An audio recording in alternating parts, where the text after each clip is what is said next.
ধর্মীয় নেতাদের সাথে আমার আলোচনা হয়েছে এবং ধর্মীয় নেতারা এতে আমাদের সাহায্য সহযোগিতা করছে। না, বডি অন ক্যামেরার কথা বলি না, সিসিটিভি ক্যামেরা অনেক পূজা মণ্ডপই ছিল। নিজেরাই ঘটনাটা দেখতেন, নিজেরা আপনারা চাক্ষুষ যে ধর্ষণের অভিযোগ তুলে পার্বত্য চট্টগ্রামকে অশান্ত করা এবং শারদীয় দুর্গাপূজার মণ্ডপে অসুরের মুখে দাড়ি লাগিয়ে সাম্প্রদায়িক সম্প্রীতি নষ্ট করার চক্রান্তে পেছনে ফ্যাসিস্টদের দোসরদের মদত রয়েছে, যা ইতিমধ্যে প্রতিমান হয়েছে।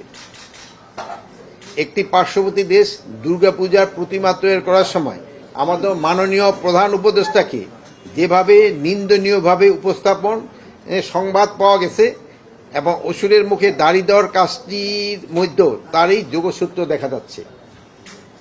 কিন্তু আইন শৃঙ্খলা রক্ষাকারী বাহিনী সক্রিয় ভূমিকা, গোয়েন্দা সংস্থার সময় কড়া নজরদারি, দুর্গাপূজা উদযাপনের জন্য গঠিত পূজা মণ্ডপ কমিটির সহযোগিতা এবং আপনাদের সহযোগিতায় আমরা এই কুচক্রীদের চক্রান্ত নস্যাৎ করতে সক্ষম হয়েছি।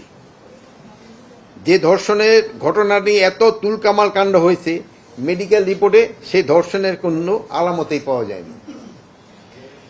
সেনাবাহিনী এবং আইন শৃঙ্খলা বাহিনী পাহাড়ের সাধারণ জনগণকে পাহাড়ি বাঙালির সহযোগিতায় এই ঘটনা আমরা সুষ্ঠু এবং সুন্দরভাবে মোকাবেলা করতে সক্ষম হয়েছি।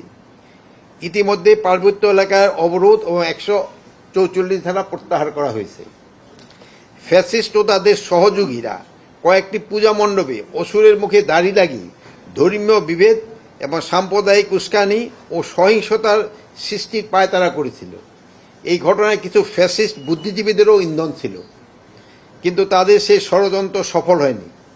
গতবারের ন্যায় এবারও সারা দেশে শারদীয় দুর্গাপূজা শান্তিপূর্ণ, নিরাপদ, নির্বিঘ্ন এবং উৎসবমুখর পরিবেশে অনুষ্ঠিত হয়েছে।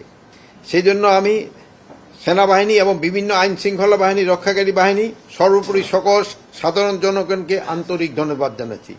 এটা ক্ষেত্রে আপনারা কাকে দোষটা পাচ্ছেন?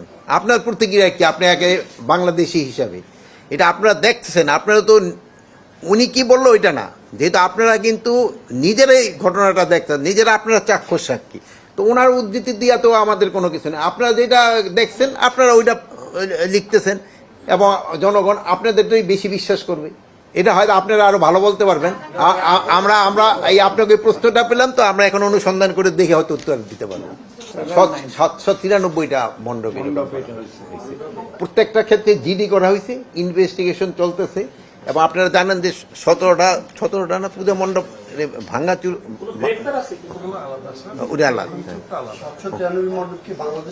হ্যাঁ, যে ওই যে অসুরের ঈদ লাগানো হয়েছে ওইটা সব বাংলাদেশে। এটা সংখ্যাটা আমি এই মুহূর্তে আপনারা বলতে পারবো না। আমরা কিছু সংখ্যা অবশ্যই আইডেন্টিফাই করতে পারছি না, আমরা ওই ইসের সংখ্যাটা বলতে পারবো, বাট ইসের তো ওইটা জিডি হয়েছে, এখন আরো তো এটা ইনভেস্টিগেশন হচ্ছে। যারা এই ইসে এই দাড়ির এদের সাথে এখন পর্যন্ত কেউ গ্রেপ্তার হয় নাই, যেহেতু এটা ইনভেস্টিগেশন করে আছে। ধর্মীয় যারা নেতা আছেন হিন্দু ধর্মীয়, তাদের কারোর সাথে কথা বলেছেন কিনা? কারণ এইটা এই ঘটনা ঘটার সাথে সাথেও ধর্মীয় নেতাদের আমরা জানিয়েছি, ওনারও শোনেন, এটা তো আপনারাও বলতে পারবেন এটা পুরানো কিনা। ধর্মীয় নেতাদের সাথে আমার আলোচনা হয়েছে এবং ধর্মীয় নেতারা এতে আমাদের সাহায্য সহযোগিতা করছে।